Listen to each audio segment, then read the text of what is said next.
아버지의 빈자리, 그리고 뒤늦은 깨달음. 여러분은 요즘 다 큰 자녀들과 얼마나 자주 속 깊은 대화를 나누시나요? 저는 얼마 전 거실 소파에 홀로 앉아 창밖을 멍하니 바라보고 있었습니다.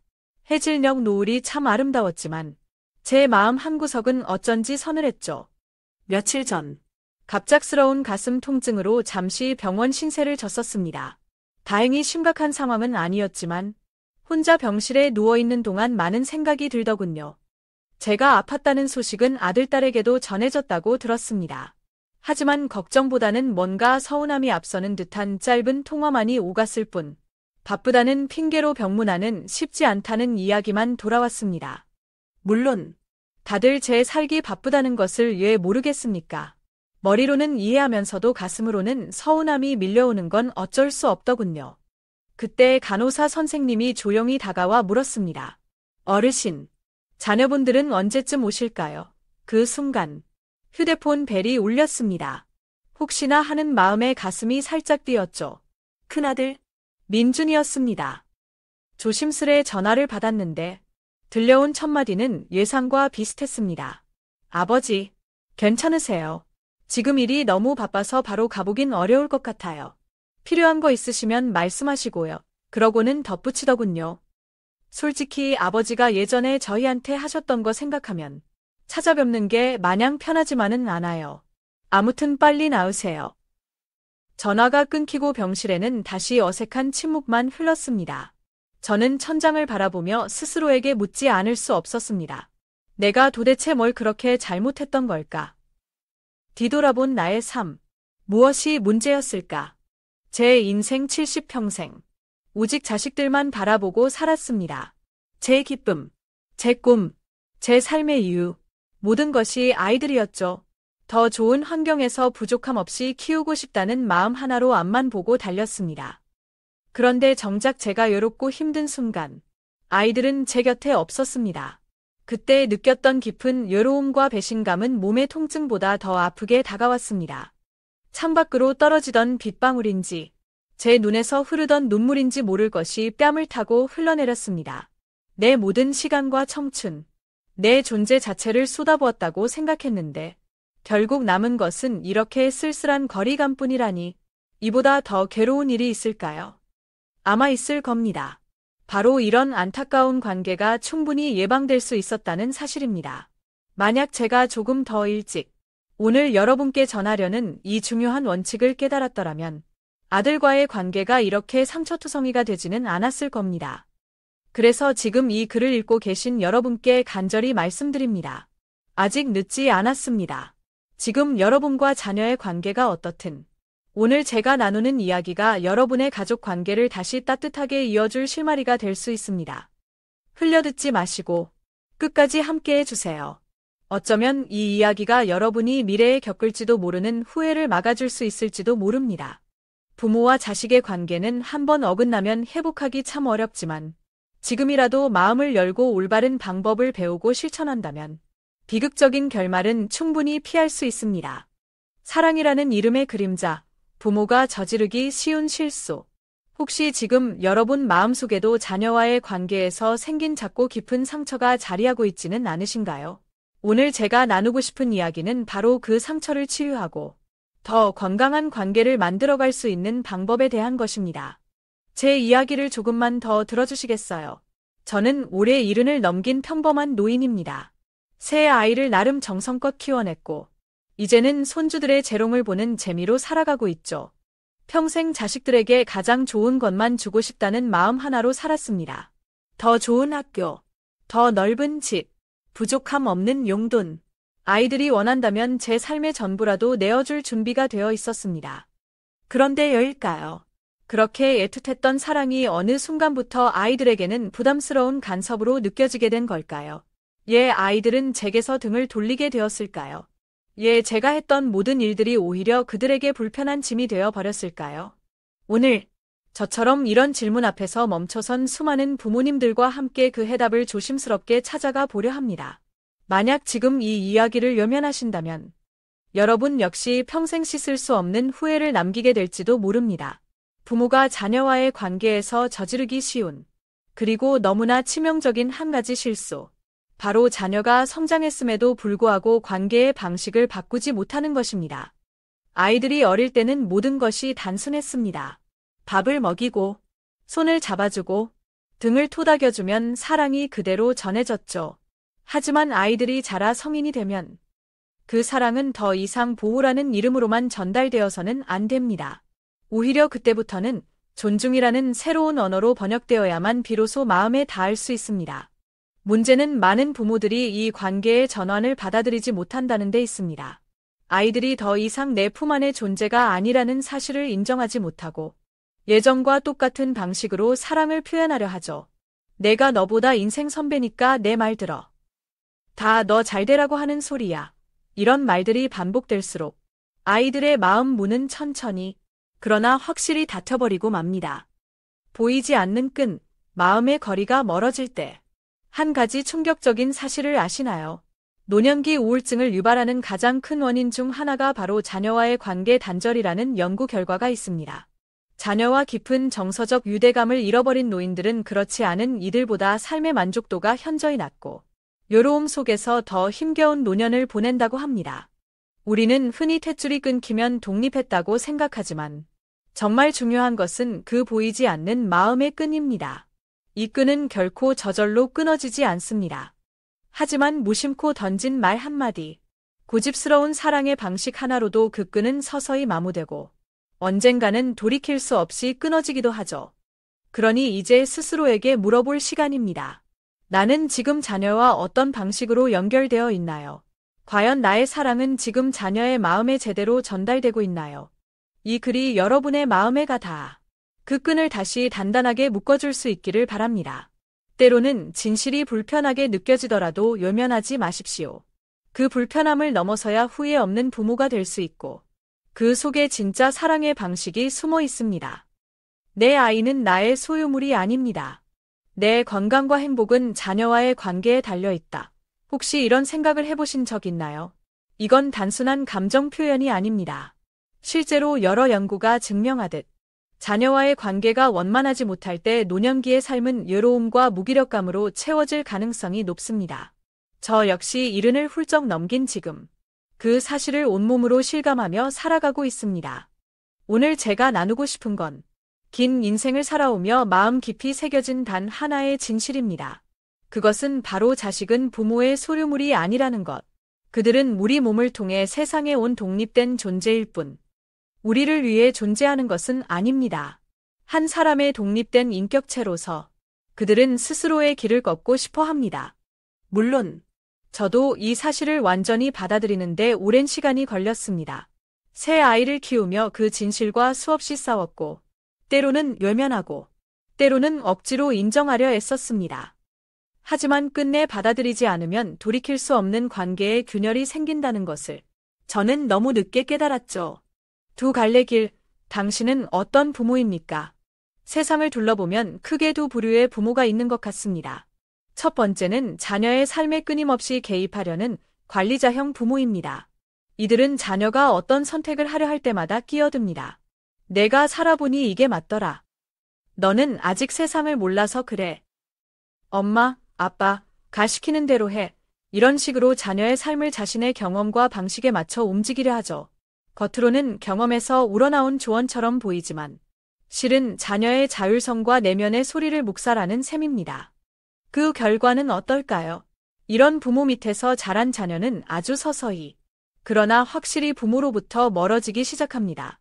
처음엔 조심스레 거리를 두고, 나중엔 말을 줄이고, 결국엔 어느 날 완전히 마음의 문을 닫아버리고 말죠. 두 번째는 자녀의 성장을 조용히 지켜보며 묵묵히 응원하는 안내자형 부모입니다. 이들은 조언은 하되 강요는 하지 않습니다. 자신의 삶에서 얻은 교훈을 전하되 그것이 정답이 아닐 수도 있다는 것을 인정합니다. 이건 내 경험인데 참고만 하렴. 결정은 내 몫이야. 이런 태도를 가진 부모 밑에서 자란 아이들은 부모를 억압이 아닌 등대처럼 여깁니다. 인생의 중요한 순간마다 믿고 기댈 수 있고 어려운 일이 닥쳤을 때 먼저 손을 내밀 수 있는 그런 든든한 존재로 말이죠. 이제 다시 묻고 싶습니다. 당신은 지금 어느 쪽에 더 가까운가요? 마음속 깊이 정직하게 답해 보십시오. 만약 지금까지 자녀의 삶에 사사건건 개입하는 부모였다면, 그리고 여전히 다 너 잘되라고 그러는 거야. 내 행복을 바랄 뿐이야. 같은 말을 반복하고 있었다면, 지금 이 순간부터 반드시 변화가 필요합니다. 자녀에게 건넨 그 말들이 정말 그들을 위한 것이었는지, 아니면 스스로의 불안감을 잠재우기 위한 방어막이었는지 차분히 되돌아봐야 할 시간입니다. 어쩌면 우리 모두가 알고도 외면하고 있는 불편한 진실. 바로 사랑이라는 이름 아래 자녀의 삶을 조용히 억누르고 있다는 사실입니다. 사랑해서 그랬다는 말이 자주 쓰일수록 관계는 왜곡될 가능성이 높아집니다. 그리고 그 대가는 바로 자녀와의 단절, 그 무엇보다 쓰라린 고통으로 우리에게 되돌아옵니다. 이 여사님의 딸, 소연이 이야기. 제 지인 중에 이 여사님이라는 분이 계십니다. 그분은 외동딸 소연이를 정말 애지중지 키웠습니다. 이 여사님은 딸이 안정적인 교사가 되기를 간절히 바랐습니다. 당신이 평생 고생하며 살았기에 딸만큼은 정년이 보장되고 사회적으로 존경받는 직업을 갖길 원했죠. 그것이 이 여사님 나름의 깊은 사랑이었고 딸을 위한 최선의 선택이라고 믿었습니다. 하지만 딸 소연이는 전혀 다른 꿈을 꾸고 있었습니다. 그녀가 진심으로 사랑했던 것은 낡은 책 냄새와 향긋한 커피 향이 어우러진 작은 공간. 바로 자신만의 책방 카페를 여는 것이었습니다. 소연이는 어릴 적부터 책 읽기를 좋아했고 사람들과 소통하며 따뜻한 공간을 만드는 일에서 살아있음을 느꼈습니다. 이 여사님은 딸의 꿈을 듣고 처음에는 강하게 반대했습니다. 그런 걸로 어떻게 먹고 살래? 안정적인 게 최고야. 수없이 딸을 설득하고 때로는 눈물로 호소하기도 했습니다. 하지만 소연이의 확고한 눈빛과 열정을 꺾을 수는 없었습니다. 오랜 갈등 끝에 이 여사님은 마지못해 딸의 선택을 지켜보기로 했습니다. 결국 소연이는 부모님의 도움 없이 스스로 힘으로 작은 책방 카페를 열었습니다. 처음 몇 년간은 어려움도 많았지만 그녀는 포기하지 않았습니다. 진심을 다해 공간을 꾸미고 사람들과 소통하자. 어느새 그녀의 카페는 동네 사랑방 같은 곳이 되었습니다. 지금 소연이는 비록 큰 돈을 벌지는 못하지만 자신이 사랑하는 일을 하며 누구보다 행복하게 살고 있습니다. 얼마 전 이 여사님을 만났는데 이렇게 말씀하시더군요. 처음엔 소연이가 너무 걱정됐는데 저렇게 행복해하는 모습을 보니 내가 틀렸던 것 같아. 내 욕심 때문에 하마터면 딸 아이의 꿈을 짓밟을 뻔했지 뭐야. 이 여사님과 소연이의 관계는 한때 위태로웠지만 지금은 서로를 이해하고 존중하는 관계로 천천히 회복되고 있습니다. 만약 이 여사님이 끝까지 딸의 꿈을 반대하고 자신의 뜻을 강요했다면 어땠을까요? 아마 소연이는 평생 원치 않는 삶을 살며 불행했을 것이고 엄마와의 관계는 돌이킬 수 없을 만큼 멀어졌을지도 모릅니다. 성인 자녀를 대하는 부모의 지혜, 4가지 원칙. 성인이 된 자녀가 진정한 자신의 삶을 살아가도록 돕기 위해 부모가 꼭 마음에 새겨야 할 4가지 원칙이 있습니다. 이 원칙들을 무시한다면 자녀와의 관계는 상처로 얼룩지고 결국엔 회복 불가능한 지점까지 무너질 수도 있습니다. 1. 자녀의 선택을 온전히 존중하라. 자녀의 선택이 여러분의 기대와 다를 수 있습니다. 때로는 우리가 믿어온 가치와 정반대의 길을 걷고자 할지도 모릅니다. 하지만 그 길은 당신의 길이 아닌 그들의 길입니다. 그들은 이제 한 사람의 성인으로서 자신의 삶을 선택할 권리와 책임이 있습니다. 그 선택의 결과를 책임지는 것도 결국 자녀 자신입니다. 2. 실패를 허용하고 다시 일어설 기회를 주라. 실패는 인생의 끝이 아닙니다. 오히려 그것은 더 단단해지고 성장할 수 있는 소중한 경험입니다. 자녀가 넘어졌을 때 거봐라. 내가 뭘 했어? 라고 비난하는 대신 괜찮아. 다시 시작할 수 있어. 도움이 필요하면 언제든 이야기하렴. 이라고 말해주는 부모가 되어야 합니다. 실패를 딛고 일어설 때 얻는 자기 신뢰야말로 진짜 힘이 됩니다. 3. 헬리콥터 부모가 되지 않도록 경계하라. 자녀의 3위를 맴돌며 끊임없이 간섭하고 문제를 대신 해결해주려는 헬리콥터 부모가 되어서는 안 됩니다. 말로는 돕는다고 하지만 실제로는 자녀의 자율성을 침해하고 스스로 성장할 기회를 빼앗는 것입니다. 자녀의 사생활을 존중하고 문제 해결 능력을 믿어주며 중요한 결정은 스스로 내릴 수 있도록 한 걸음 물러서서 지켜봐주는 지혜가 필요합니다. 4. 부모 자신의 삶을 충실히 살아가라. 의외로 많은 부모들이 간과하는 부분입니다. 부모가 자신의 삶에 만족하고 행복을 느낄 때 자녀는 부모로부터 독립하여 자신의 삶을 살아가는 것에 대한 부담감을 덜 느낍니다. 또한 부모가 스스로의 삶을 즐기는 모습은 자녀에게 긍정적인 롤 모델이 되어 줍니다. 나 때문에 희생한다는 생각 대신 우리 부모님처럼 나도 내 인생을 멋지게 살고 싶다는 건강한 자극을 줄 수 있습니다. 은퇴 후 새로운 취미를 배우거나 친구들과 여행을 가는 등 자신만의 시간을 가꾸는 것이 중요합니다. 경제적 지원이라는 덫. 그래도 경제적으로 도와주는 건 사랑 아닌가요? 물론 자녀가 힘들 때 돕고 싶은 것이 부모의 마음입니다. 하지만 여기서 반드시 기억해야 할 사실이 있습니다. 지나친 경제적 지원은 결국 자녀의 자립심을 해치고 관계를 왜곡시킬 수 있다는 것입니다. 어려움을 겪을 때마다 부모의 지갑에 의존하는 것이 반복되면 자녀는 스스로 문제를 해결하는 능력을 키우지 못하게 됩니다. 자신의 힘으로 어려움을 극복했을 때 얻는 성취감과 자존감을 경험할 기회를 잃어버리는 것이죠. 심한 경우 부모의 도움을 당연하게 여기고 더 이상 노력하지 않는 금수저 증후군에 빠질 수도 있습니다. 제 친구 중 한 명은 40대가 넘은 아들에게 여전히 매달 생활비를 보태주고 있습니다. 아들은 번듯한 직장이 있음에도 늘 돈이 부족하다며 부모에게 손을 벌리는 것이 습관이 되었죠. 친구는 이제 와서 안 주기도 그렇고 계속 주자니 내 노후가 걱정된다며 깊은 한숨을 쉬었습니다. 이것이 바로 경제적 의존이 만드는 악순환입니다. 자녀를 진정으로 강하게 키우는 길은 물고기를 잡아주는 것이 아니라 낚시하는 법을 가르쳐주는 것입니다. 스스로의 힘으로 삶을 책임지고 꾸려나갈 수 있도록 믿고 기다려주는 것. 그것이 진짜 부모의 역할입니다. 용돈을 줄 때도 그냥 주는 것보다 작은 심부름이나 집안일에 대한 보상으로 주는 방식이 노력의 가치를 배우게 하는 좋은 방법이 될 수 있습니다. 가장 위대한 사랑. 놓아줄 줄 아는 용기. 자녀 교육에서 가장 어려운 일은 바로 놓아주는 일이라는 말이 있습니다. 저 역시 부모가 되어보니 그 말이 얼마나 깊은 의미인지 깨닫게 되었습니다. 품 안에 꼭 쥐고 있던 손을 놓는 것이 그토록 어렵다는 것을요.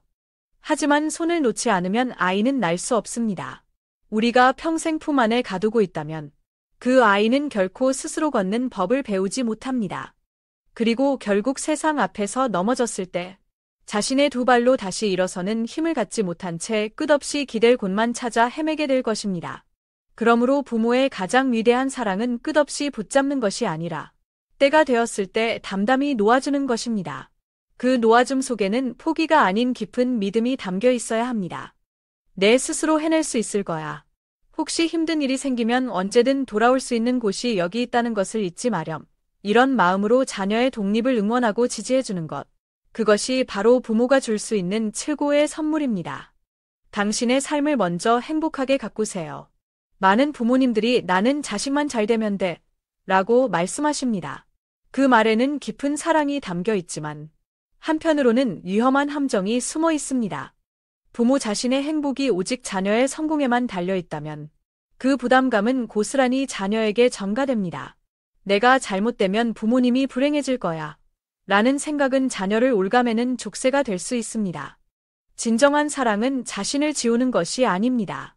오히려 부모가 먼저 자신의 삶을 사랑하고 행복하게 가꾸는 모습을 보여줄 때 자녀는 더 큰 안정감과 용기를 얻습니다. 나도 내 삶을 소중히 여기고 행복을 추구해도 괜찮구나 라는 긍정적인 메시지를 받게 되는 것이죠. 저 역시 아이들이 모두 떠나고 난 뒤 한동안 깊은 공허함에 시달렸습니다. 이제 나는 뭘 위해 살아야 하나 하는 질문이 머릿속을 맴돌았죠. 하지만 시간이 지나며 깨달았습니다. 이제야말로 오롯이 나 자신을 위해 살아볼 기회라는 것을요. 그래서 오랫동안 마음속에만 묻어두었던 사진 찍기를 배우기 시작했고 주말마다 가까운 둘레길을 걷는 소소한 즐거움을 찾았습니다. 놀랍게도 제가 제 삶을 즐기기 시작하자 아이들과의 관계도 이전보다 훨씬 부드럽고 따뜻해졌습니다. 그들은 더 이상 저를 책임져야 할 대상으로 여기지 않고 인생을 함께 나누는 편안한 친구이자 든든한 어른으로 바라보기 시작했습니다. 맺은 말, 따뜻한 연결을 향하여. 오늘 제가 나눈 이야기들이 여러분의 마음에 작은 울림을 주었기를 바랍니다. 부모와 성인 자녀의 관계는 끊임없이 변화하고 발전해야 하는 섬세한 과정입니다. 과거의 방식에 머무르지 않고 존중과 믿음이라는 새로운 언어로 소통하려 노력할 때, 비로소 우리는 자녀와 건강하고 따뜻한 관계를 맺을 수 있습니다. 물론 하루아침에 모든 것이 바뀌지는 않을 것입니다. 때로는 서툴고 어색할 수도 있습니다. 하지만 작은 변화를 시도하는 용기, 그리고 진심으로 자녀의 삶을 응원하는 마음만 있다면, 여러분과 자녀의 관계는 분명 더 긍정적인 방향으로 나아갈 수 있습니다. 기억해 주세요. 부모가 자녀에게 줄 수 있는 가장 큰 선물은 날개를 꺾는 과잉보호가 아니라 스스로 날아오를 수 있도록 넓은 하늘을 열어주는 신뢰와 자유라는 것을요. 그리고 그 아이가 부모의 품을 떠나서도 자신의 삶을 멋지게 살아가는 모습을 지켜보는 것. 그것이야말로 부모로서 누릴 수 있는 가장 큰 행복이자 성공일 것입니다. 그 순간, 당신은 진심으로 이렇게 말할 수 있을 겁니다. 나는 진짜 어른을 길러냈구나.